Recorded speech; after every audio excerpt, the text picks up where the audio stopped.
I was asked by a seasoned facilitator, trainer, and colleague, what are my hottest tips for controlling is an interesting word, controlling the room when facilitating or running meetings. So I've got 6 tips, and they both fall into just 2 categories, which is being proactive and pace, the 2 P's of facilitation. So I'm going to share those. The first one is about being proactive. So a few things under that. So first, I always want to know ahead of time what I'm walking into. So if I have a contact or there's somehow a way to understand the dynamics in the room, if there are any challenging relationships, any folks I should put special attention on, anything like that that can help me have awareness of what I'm walking into. That's number one.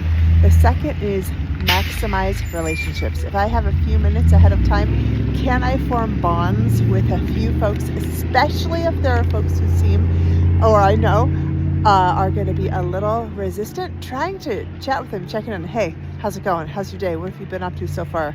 Or whatever, just somehow connecting, because then that'll lead into the pace piece when I early on will be like, hey, Jennifer, hey, Jose, what are your thoughts on this? And it helps the room to come alive a little bit, especially if I'm a stranger, to be like, oh, she knows some of us in here. Is she going to call me in next? What?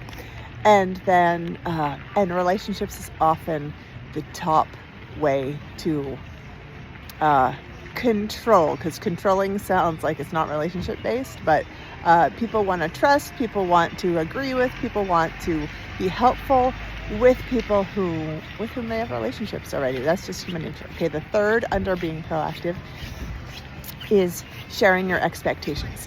Now, not doing this in a boring kind of way, but trying to make it powerful and intentional and somewhat deep. Like, for example, you might want to have I don't want people to check their cell phones kind of, or be looking at their cell phones or texting under the table kind of expectation. And so if you can make it meaningful to be like, hey, it is so common that we are not present in our lives. Anyone ever struggle with that? I for sure do. Can we commit to each other for the next hour to be really present and focus on each other and just leave our phones away and share a few expectations? So then when you have to bring it back up later, it doesn't sound personal. It doesn't sound patronizing. You can even say, so if I do happen to see cell phones, just so you know, I'm going to come over to you and check in. If it's an emergency, I get it. But if not, we'll have a conversation. So they know also it's going to be addressed. There's an accountability piece there. So then 3 under pace.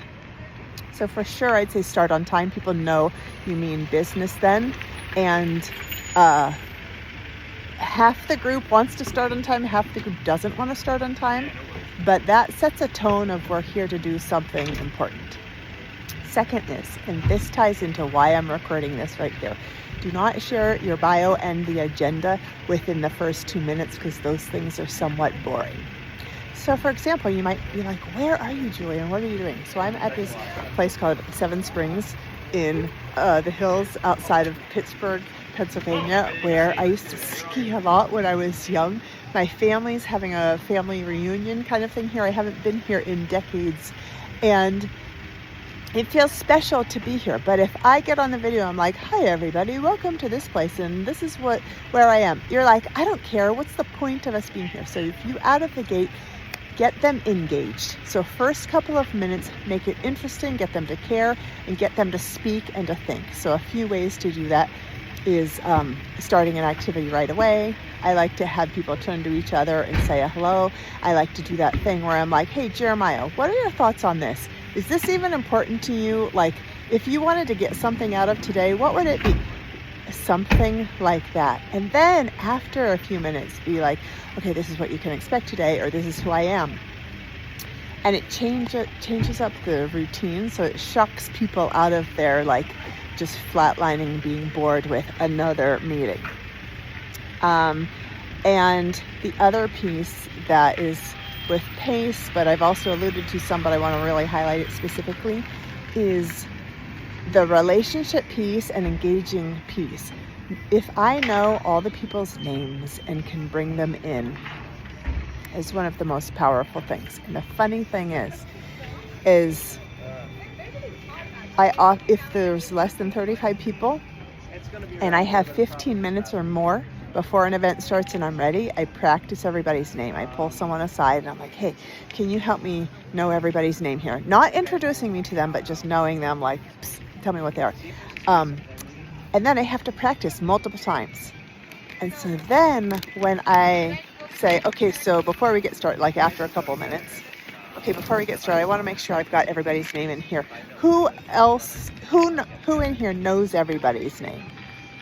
And they might be colleagues and they might be like, of course we do, or they might not. So then I always say, correct me kindly, but clearly, if I don't get your name right. And then I go around and share everybody's name. It can tend to build instant credibility, even if I can't prove within the first couple of minutes that I have good knowledge and they're going to learn something here. I can show credibility in that way. And it's so interesting that at the end of sometimes many days or many months together, they'll ask me that question, how did you remember everybody's names? And so it's so interesting because that's not even intended to be a teaching tip, but it does land. So those are all my thoughts. Thanks for watching.